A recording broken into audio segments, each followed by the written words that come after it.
Bonjour à tous et à toutes et bienvenue dans cette nouvelle vidéo. Aujourd'hui on va parler d'un Transformer un peu particulier puisqu'il se change en planète. Et c'est également le dieu des Transformers, le créateur des 13 Prime. Voici Primus sous sa forme Cybertron.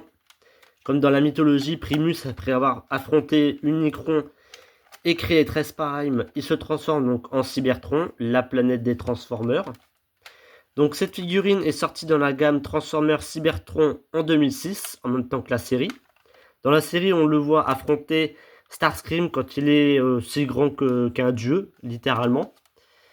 Donc voilà le mode planète donc de Cybertron. Il est quand même assez lourd et plutôt costaud. Malgré son âge quand même, sorti quand même en 2006, il reste quand même très solide, et contrairement à d'autres figurines de cette période. Mais comme vous pouvez le voir, donc on a quelques effets donc de villes. C'est plein de petits détails comme là on a des villes souterraines. Là on a donc sûrement des tours qui ressortent. Voilà, on a plein de petits détails. Voilà, comme ça. Beaucoup de dorures. Et juste ici, je ne sais pas si c'est un volcan ou un tir d'explosion, mais c'est plutôt joli. Ça donne un petit peu plus de relief à la planète plutôt. Donc maintenant on va passer à la transformation. Donc la transformation est assez simple puisqu'elle se fait grâce à ceci. Donc ceci est une des clés principales de la série pour, si je me rappelle bien, ouvrir l'Omega Lock. Donc ça c'est les clés Omega. Et donc on a juste à l'insérer juste ici pour... bon ça c'est presque dans la série, mais normalement il en faut 4. Et si je me rappelle bien, ça donne une arme surpuissante. Donc pour la transformation, ce qui est intéressant, c'est que ça joue principalement sur cette clé. Donc on a juste à l'insérer dans le trou juste ici. Et hop, en ouvrant, voilà, comme cela, hop, cela déploie donc des canons. Donc on a juste ici hop, les canons de la planète. Bon, c'est principalement pour le mode robot plus que pour le mode planète, mais bon, c'est toujours bien bon à savoir. Donc maintenant, pour ce qui est de la transformation réelle. Donc on va juste séparer donc cette partie-là qui constitue donc ses jambes. Donc hop, on va libérer. Et cette pièce-là, par contre, est un petit peu embêtante puisqu'elle m'empêche pour la suite de la transformation, mais c'est pas grave. Donc voilà. Ensuite, on va donc séparer les jambes de cette manière. Pour retourner l'entièreté du bassin, j'ai juste donc bien sûr à retourner les jambes. Mais le problème, c'est cette partie-là qui va me gêner pour retourner le bassin. Ça va bloquer un petit peu. Mais ce n'est pas forcément quelque chose de trop grave. Et donc voici maintenant dans le bon sens. Voilà, là on va sortir donc c'est ses pieds. Ils sont pas vraiment embêtés, mais bon ça fait vraiment le taf, on va dire. Donc voilà, là on ressort l'entièreté des pieds. Alors la figurine pèse quand même assez lourd sur le long terme, mais bon c'est pas grave. Donc là pour la plupart, pour le reste des transformations, ce qui est assez intéressant, c'est qu'on va avoir besoin donc de la clé. Donc je vais l'insérer au niveau de la jambe et ça va me permettre, en la faisant tourner, de ressortir non seulement des sortes de canons au niveau des tibias, mais aussi de retourner le sorte de mollet ou quelque chose du genre. Et je vais faire pareil donc de l'autre côté. Donc voilà, je fais la même chose donc de l'autre côté. Alors avec l'âge, parfois ça se grippe un petit peu, mais bon c'est pas forcément très grave. Donc voilà, là on a ressorti donc les mollets. Et donc là la partie la plus intéressante, ça va être le torse, enfin plutôt les bras et le torse. Voilà, comme cela. Donc hop, voilà. Donc là on a ressorti donc la tête et les épaules pour les détacher donc des bras. Et normalement avec la clé juste ici, on peut l'insérer au niveau donc des épaules, enfin des coudes, pour ressortir ses armes juste ici. Bon par contre le mécanisme est un petit peu ancien, du coup c'est un petit peu lâche, mais bon c'est pas grave. Et donc on a juste à ressortir les mains comme cela. Voilà. Pareil de l'autre côté. Et voilà, on a donc Primus sous sa forme robot. Donc voici le Primus en forme robot.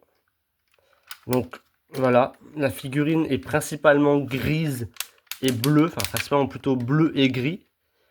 Donc pour ce qui est des articulations, donc les bras et enfin tout est posé sur Ratchet. Comme on l'entend en bruit, ça reste quand même assez solide. Je peux donc tourner l'entièreté des bras, tout est articulé quasiment. Et même si j'ai une épaulette, ça me limite pas tant que ça au niveau des articulations. Ce qui est bien avec cette figurine, c'est qu'on a les doigts donc d'articuler individuels, voilà, littéralement. Ce qui est assez fun à utiliser d'ailleurs. On a littéralement Hop. Les articulations, un plutôt bon taf, parce que je sais qu'il y avait une version d'Optimus Prime Galaxy qui avait eu pareil des articulations au niveau des doigts individuels, mais la qualité fait que les doigts cassent. Mais bon, ça c'est pas forcément trop mon cas actuel. La tête, elle, peut tourner de gauche à droite, mais pas de haut en bas. On peut rabaisser les canons pour faire une sorte de... je sais pas. Bah en vrai, c'est pour une sorte de power-up, ou je sais pas trop honnêtement. Donc le bassin tourne pour sa transformation classique. Les genoux se plient, mais bon, c'est pas forcément très important vu que les jambes sont littéralement une sorte de gros bloc. Les pieds, bon, peuvent se pencher de gauche à droite, voilà. Alors pareil, ça sert pas forcément à grand chose vu que c'est un gros bloc. Donc pour ce qui est des détails en mode robot, on a principalement donc à l'arrière ceux du mode planète avec son morceau là juste à l'arrière. Et donc au niveau du devant, on a pas grand chose. Au niveau des détails, on a vraiment pas grand chose. On a quand même, c'est principalement au niveau des bras et en bas. Donc au niveau du bassin qu'on a des détails. Et je sais que, et alors à l'époque, on avait eu donc du coup donc Primus, on a eu Starscream vu qu'il était aussi puissant qu'un dieu. Et donc forcément, si on a Primus, on avait eu Unicron. Et récemment, en 2017, à l'époque de The Last Night, ils ont recommercialisé donc cette figurine en faisant un repaint. Donc là, elle est principalement bleu et gris. Là, elle est principalement bleu et orange. Le torse, au lieu d'être bleu comme ça, il est littéralement un orange vraiment spécial. C'était, bon, comme la planète Cybertron est au centre du film, je pense que c'était principalement pour cela qu'ils nous ont ressorti ça. Donc, en global, la figurine est vraiment sympa. Pour l'époque, elle est vraiment très très jolie, très très propre. Franchement, elle est pas si rare que... Enfin, elle est quand même assez rare, mais pas non plus à un point où elle va... Enfin, où son prix va exploser autour des 200-300 euros. Celui-ci, je l'ai trouvé pour seulement 50 à 60 euros, quelque chose du genre.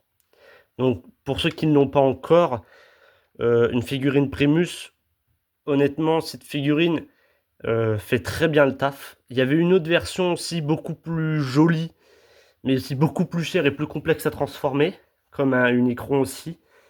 Mais pour une version assez ancienne et simpliste, cette figurine fait très bien le taf. C'est l'une des plus grandes figurines que je possède, honnêtement. Peut-être même la plus grande. Si on exclut ses canons, qui lui augmentent de la taille pour rien. C'est ma deuxième plus grande figurine. Ou peut-être la première.